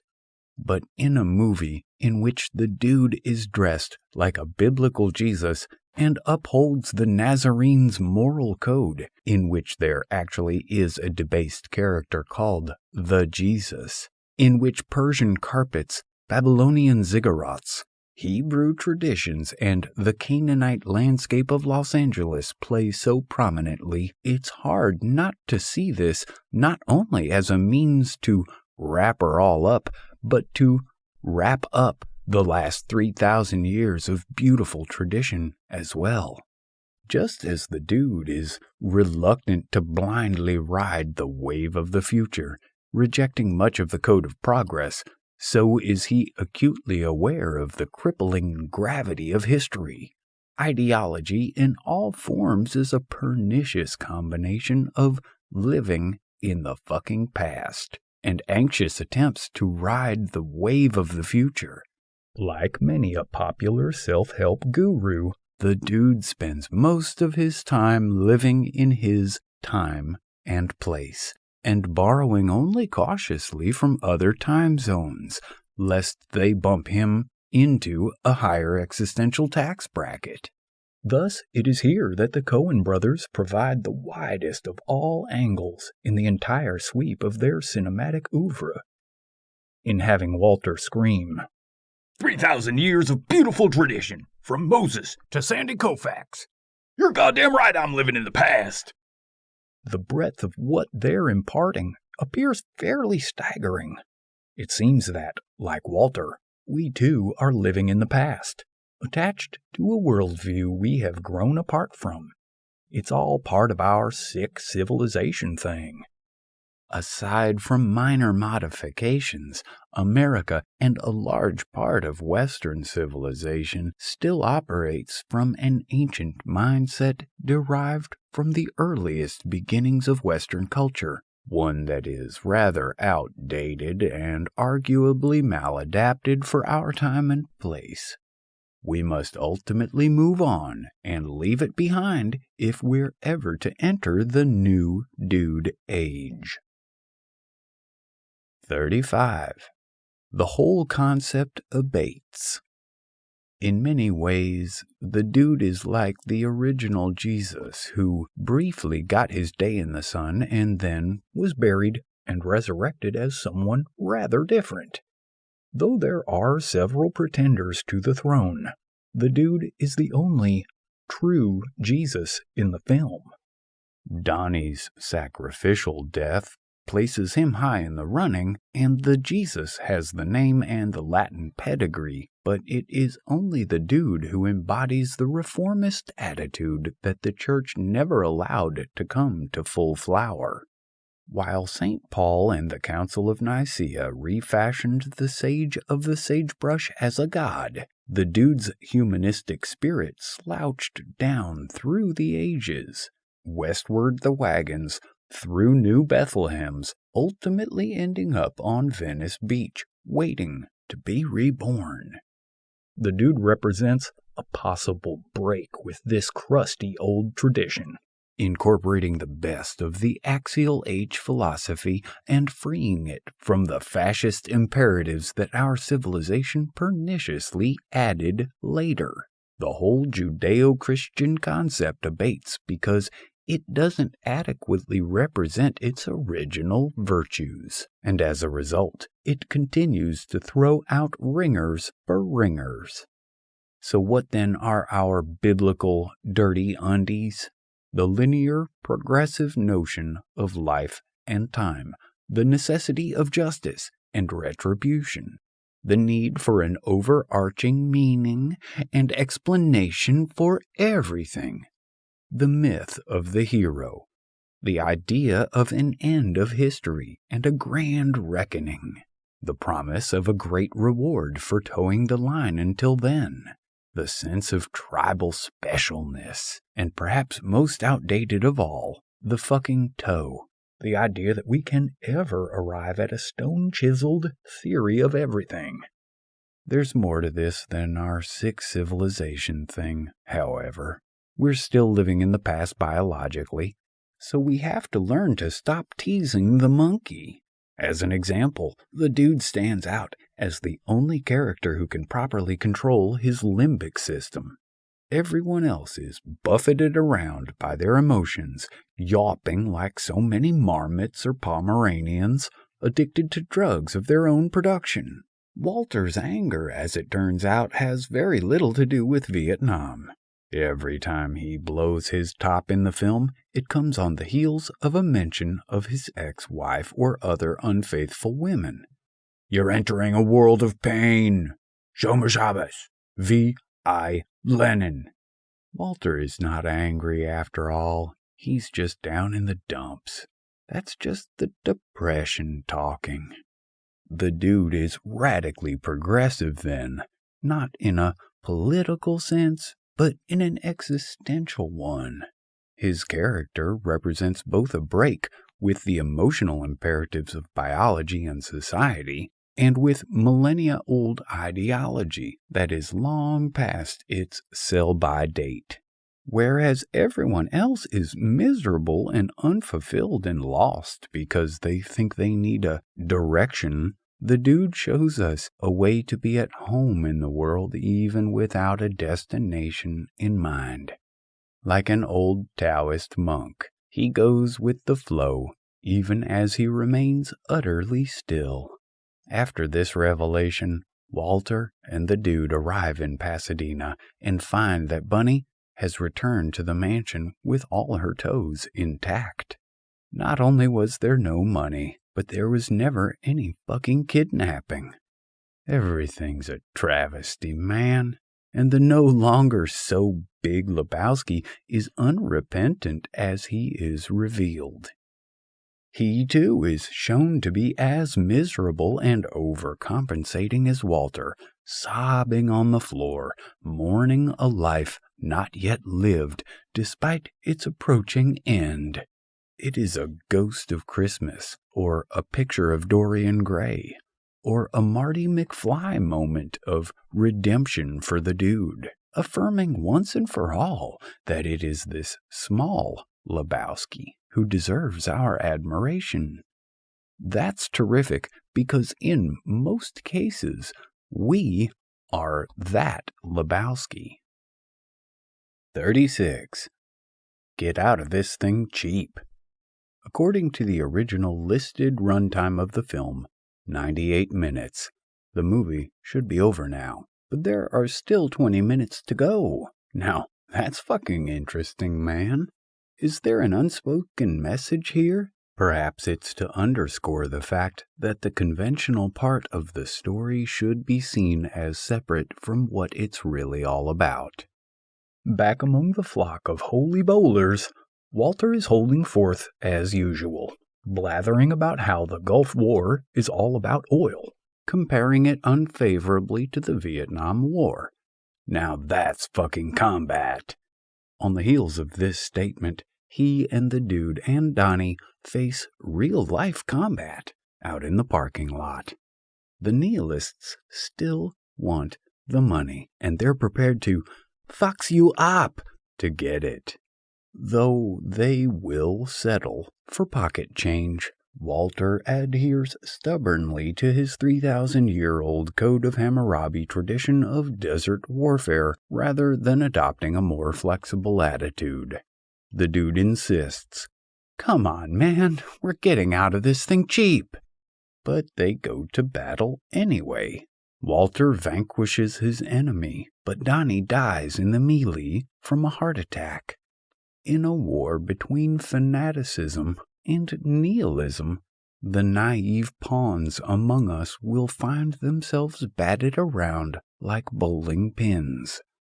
Delivering a eulogy on the bluffs south of Los Angeles overlooking the ocean, Walter tries to wrap up the life of his friend Donnie. But just as the Coens do with the story itself, he too will fail. There is nothing in the film to indicate that weedy, pale Donnie is a surfer and his best friends don't know how he wanted to be disposed of. Walter dumps the remains from a cheap coffee can and the ash blows back in their faces. This is what our lives amount to in the end. A silly comedy of errors in which we aren't even truly known or understood by our closest compeers. Sadly, real life does not wrap up as neatly as a typical Hollywood movie. Yet, from the Dudeist point of view, this is no great tragedy. Ultimately, we will all get out of this thing cheap, regardless of all that we might acquire or achieve in life. We are all piss poor in death, and recognizing that might allow us to recognize the priceless value of life.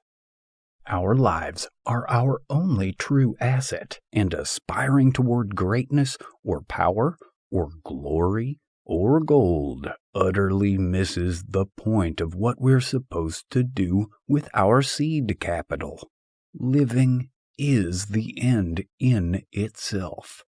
It is the greatest art imaginable, and everything that helps us appreciate it is an investment in our modest temporary checking account and the club of value. 37.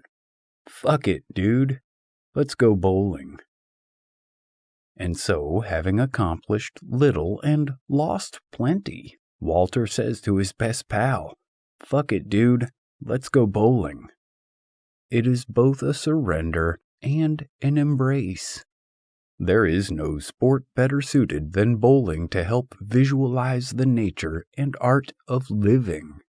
It is both an utterly pointless endeavor and an utterly beautiful pastime.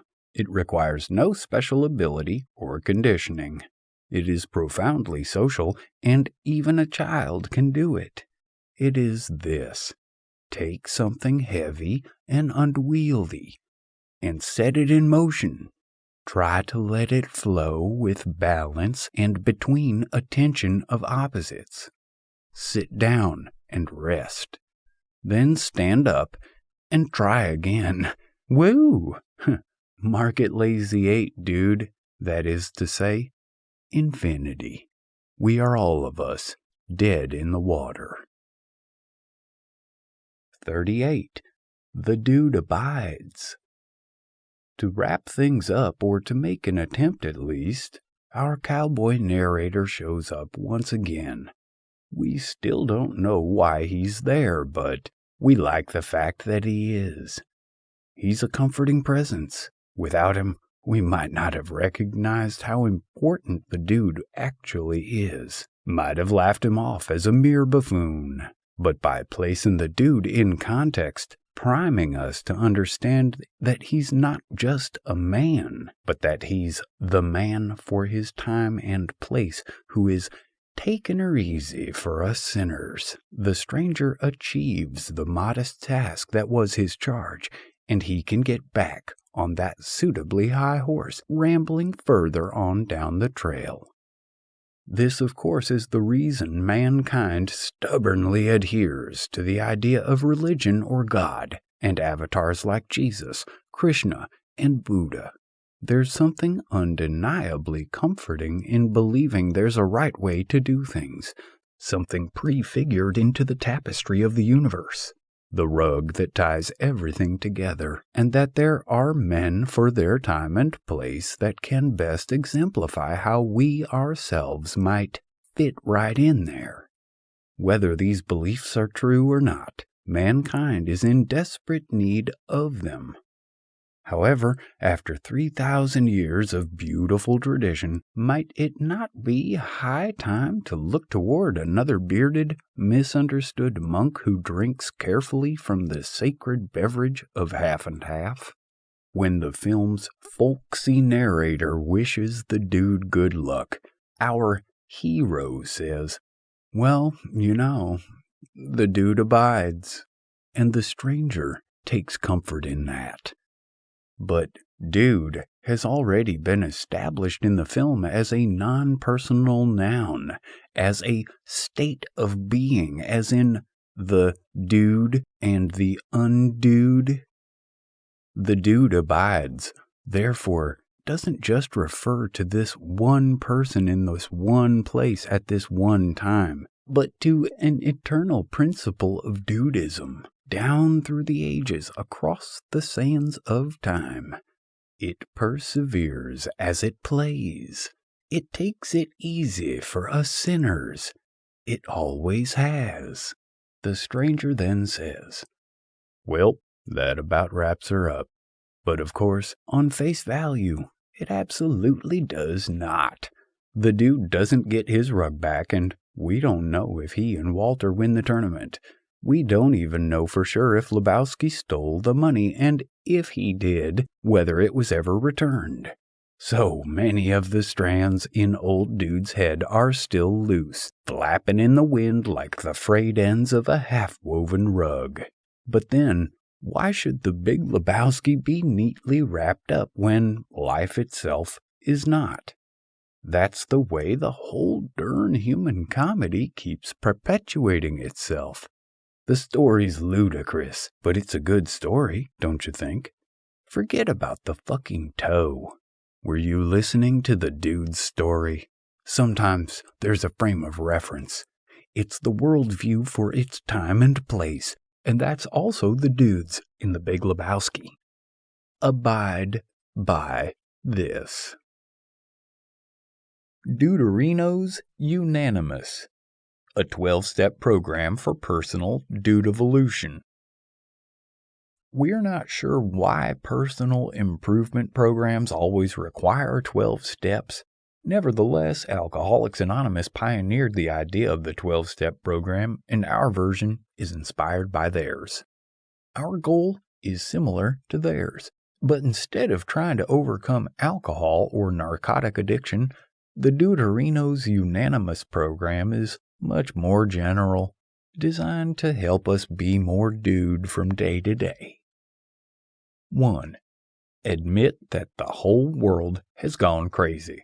We may be powerless over it, but we can take care of our own private residence. A journey of 1,000 miles begins with a single step. Or so goes the Zen adage. Sometimes the greatest journey of all can begin by doing the opposite, by refusing to take any more steps, after so many people telling us what we should do to make our lives better. The most dramatic act of self-improvement can be to stop trying to do anything. Once we realize it's all a game, man, we can relax and get a less uptight view on the whole case. 2. Believe there is a dude way to the universe. Dudeism is a non-theistic religion, but that doesn't mean we don't believe there's something tying it all together. At least on the humanistic level, the idea that there is a natural and harmonious way in which life unfolds is not only an important part of Taoism, but is increasingly being suggested by science via disciplines like evolutionary psychology, complexity theory, chaos theory, and other far-out new shit that's currently coming to light. Although academics may say everything is relative, and some mystics say that life is all an illusion, the idea that there is a high road is at the very least a useful idea that can help us feel at home in the world, or at least in our own little corner of it. 3. Be determined to follow the dude way, and to follow it further on down the trail. One of the reasons we can end up ushering in undudeness into our lives is because everything is so complicated. By consciously following the dude way and practicing dudist techniques, we can help simplify things and make sense of where we're going. 4. Where's the meaning, Lebowski? It's down there somewhere. Take another look. By always being skeptical and always pursuing meaning rather than material, we will bring a limberness to our minds that can roll with any gutterball and deal with all the dings and dipshits that may come our way. It is only when we feel unattached that we abide without strings. The world can't drag us along with it when it goes fucking crazy. 5. Say fuck it. That's your answer for everything. Again, by leaving the strands in our heads unknotted, we can easily let them go. If things don't work out, then leave them alone. We can try to tie it up sometime down the trail when things get easier. No sense of wasting energy now when you can do things more efficiently later. 6. Take long baths and meditate on your rug. The ethos of modern civilization is just do it, but the Dudeists is rather the opposite. Just don't do it. Or even better, just dude it. To do nothing takes courage and discipline, but in the end, the struggle will be worth it resulting in greater peace of mind and appreciation for the simple things in life. This will not happen overnight. A lifetime of business papers cannot be towed away in an instant. What are you not waiting for? Don't do it now. 7. What in God's holy name are they blathering about? That's just like their opinions, man. Lots of people will tell you that you're crazy for following the dude way. Remember that you're not the follower of a crazy cult. They are. Just because there are more people in their cult doesn't mean theirs is better. Also, have compassion for them. They know not what they undoed. Your easygoing lifestyle is a threat to their entire worldview. But deep down, they're just uptight bullies going around blaming you for the fact that life isn't fair. They have their story, you have yours. 8. Be dude to everyone you meet. There is no fucking reason why you should ever be undude to anyone. You'll never derive any benefit from being a fucking asshole, even when pederasts curse at you or officers of the law make fun of you. Maintain an easygoing attitude. People are afraid to be nice to strangers because they might look stupid. But stupidity is in the ego of the beholder. Anyone who doesn't appreciate your friendliness probably doesn't deserve it in the first place. 9. Be there, man. In the immortal words of righteous dude Ferris Bueller, life moves pretty fast. If you don't stop and look around once in a while, you could miss it. The art of living is practiced on a day-to-day basis. Say what you will about the tenets of painting, dance, music, and filmmaking. There is no higher art than the one you doodle with your existential. Be as proud of the canvas you paint every day as you would of one they'd hang in the Louvre. 10. Stop making illiteral connections.